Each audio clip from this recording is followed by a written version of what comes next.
We're all familiar with the low total fertility rate in Singapore. The affordability and accessibility of HDB flats therefore play a very important role in our TFR.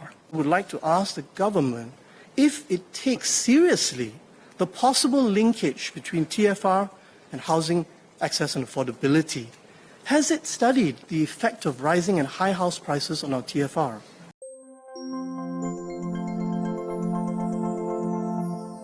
Does the government lack the political will to tackle the low TFR problem we're facing?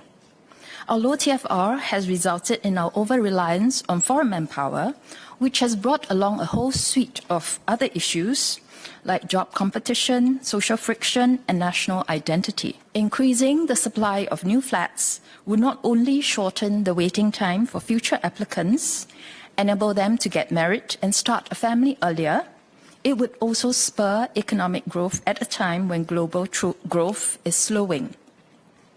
PSP therefore urges the government to increase the supply of new flats in the immediate term. I recently spoke to a constituent in Serangoon. She had married recently. Both the husband and wife are university graduates. Surveying their housing options, she felt that the burden of debt to acquire a decent home was so high that they were unsure as to whether to bring children into the world if they did not have the economic means to give their children all the support they would need to thrive in Singapore. Hence, I would like to ask the government if it takes seriously the possible linkage between TFR and housing access and affordability. Has it studied the effect of rising and high house prices on our TFR? Whilst applying for an HDB flat used to mean a serious intent to settle down for marriage, it is not always so now. I know of couples who apply for HDB within a few months of courtship, citing the long waiting times for a matrimonial home. Yet others who are more serious in their relationships decided they would delay marriage and having children until they procure their permanent housing.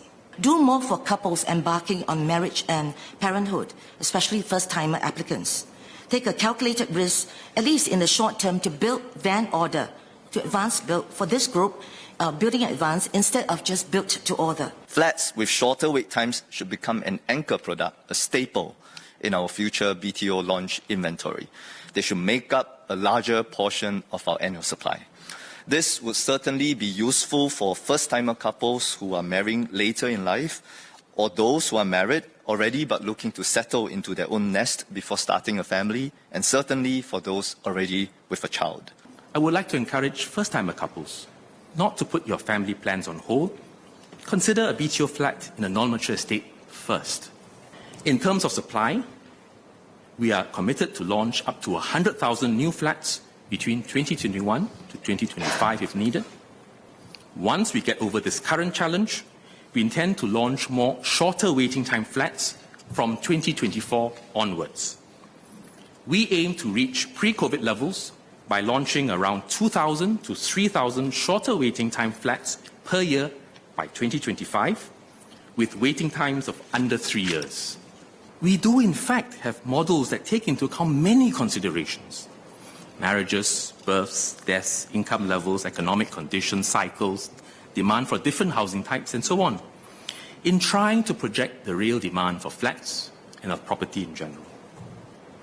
However, as we all know, it is not a perfect science, and it certainly cannot account for sudden shocks and what sudden shocks can cause in terms of human psychology, market behavior. In fact, for many years before COVID-19 hit, application rates for BTO flats were low, and in fact the resale market was soft.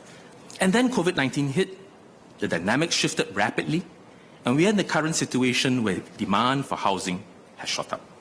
We therefore need to be careful in calibrating flat supply to meet demand.